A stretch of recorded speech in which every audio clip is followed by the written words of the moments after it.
evidence to prove our suspicions about Emmerich. Head to the central base camp in Afghanistan and recover that AI pod. It's time we purge Diamond Dogs of that traitorous parasite once and for all.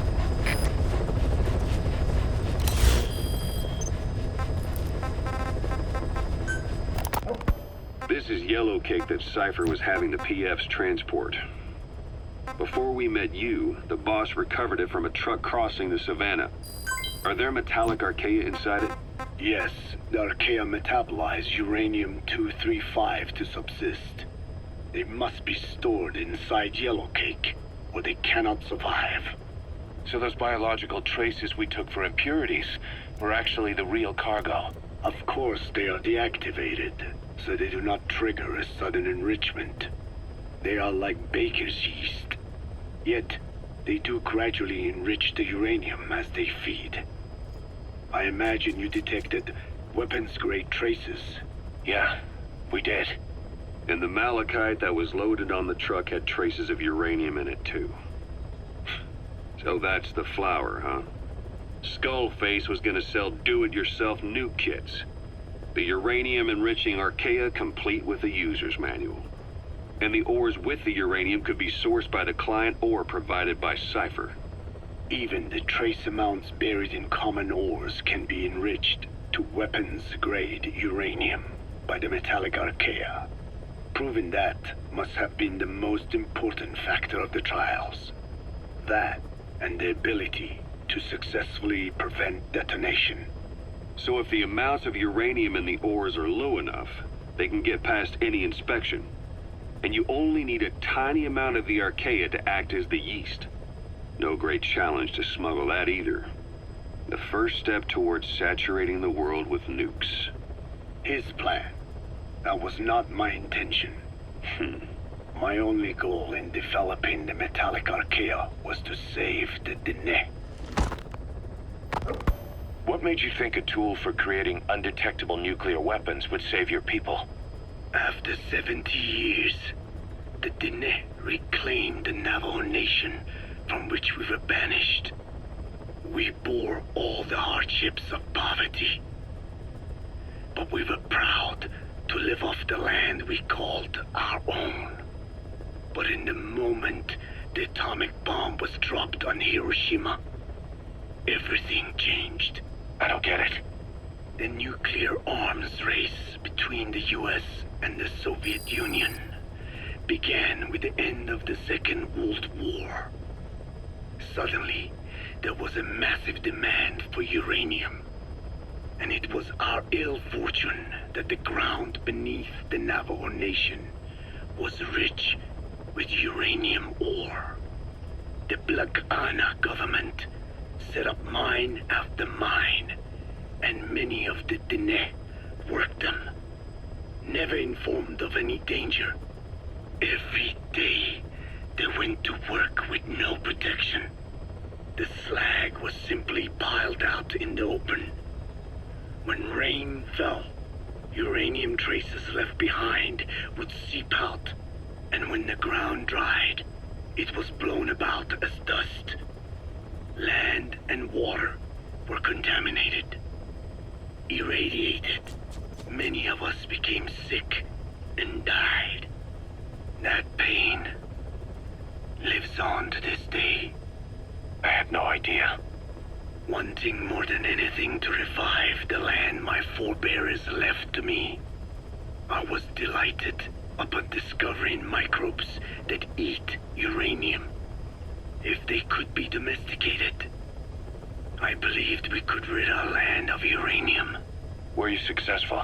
No. The research called for funding on a colossal scale. But nobody was willing to invest with no prospect of a return.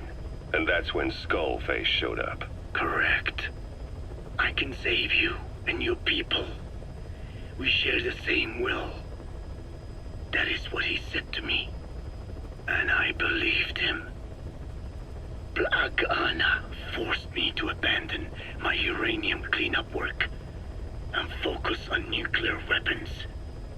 And he held all the Dene hostage.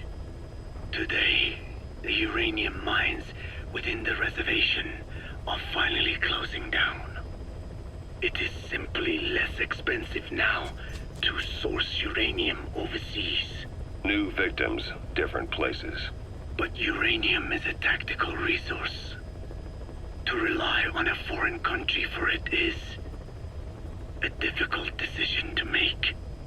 And he was in the perfect place to influence that decision. He could have condemned your people to the mines forever. The contamination comes not only from uranium.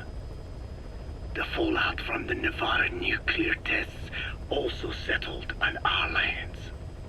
As if our fortune were not already bad enough, we are also downwinders. To save the Dene, I must complete my original research.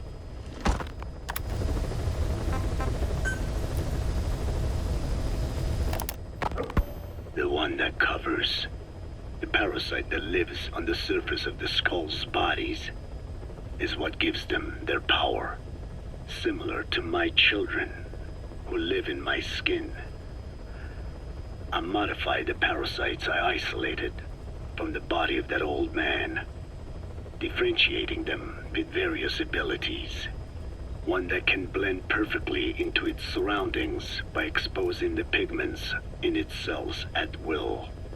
Another that, by harboring multiple species of metallic archaea, can oxidize and reduce metal. Isolating the one that covers and transplanting it into an artificial medium should provide the same abilities as the skulls, but they can only subsist within a human body. Once transplanted into the medium, they will eventually die. Another thing, the weakness of the one that covers is desiccation. Their surface moisture loss is greater than ours. The reason they give off mist is to alleviate this by releasing the salts inside them as microparticles. Water vapor condenses around them, appearing as mist. But this dries out the atmosphere until they cannot even produce mist. And once their supply of water from the host runs out, the parasites are in danger. They, along with their host, enter a form of suspended animation. However, a similar effect occurs if they come into contact with a large amount of water. Rain, for instance. The one that covers will temporarily abandon other processes in his eagerness to absorb the water. Pitijolone. Make the weather your ally.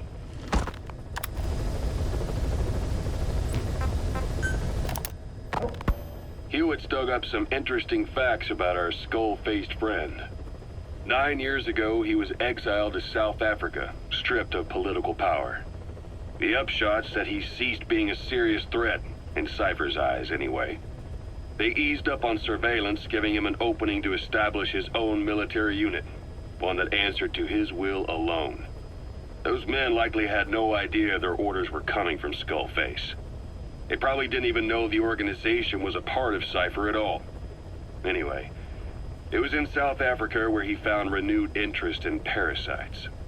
And when he discovered the vocal cord parasites, he began to make his plan. Wipe the English language out of existence.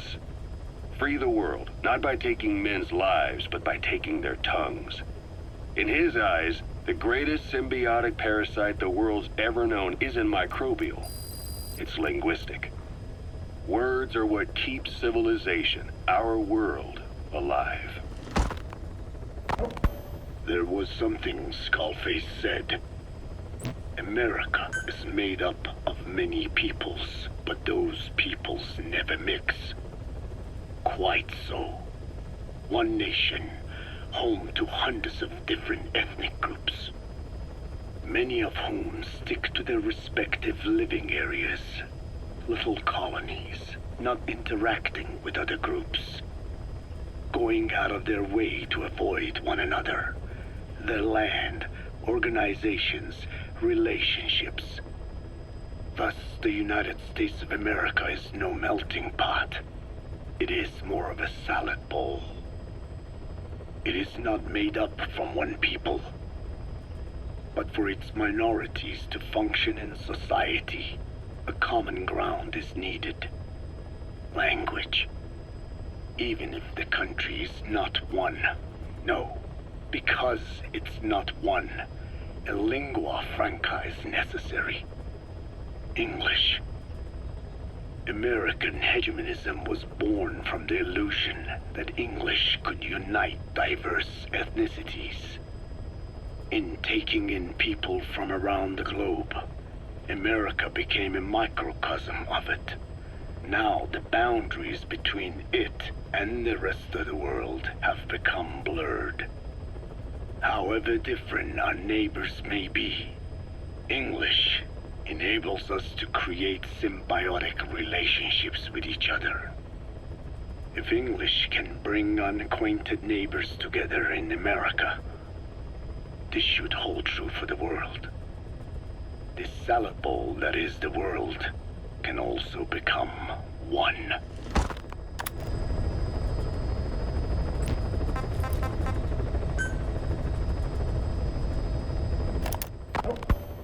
I have spoken enough. Your men can... I have spoken enough. Your men can take it from here. Will you permit me to rest? Have something to eat? I thought you don't eat. I can subsist without food. But there is more to the act of eating than nourishment. We receive nature's blessings and reaffirm our part in it.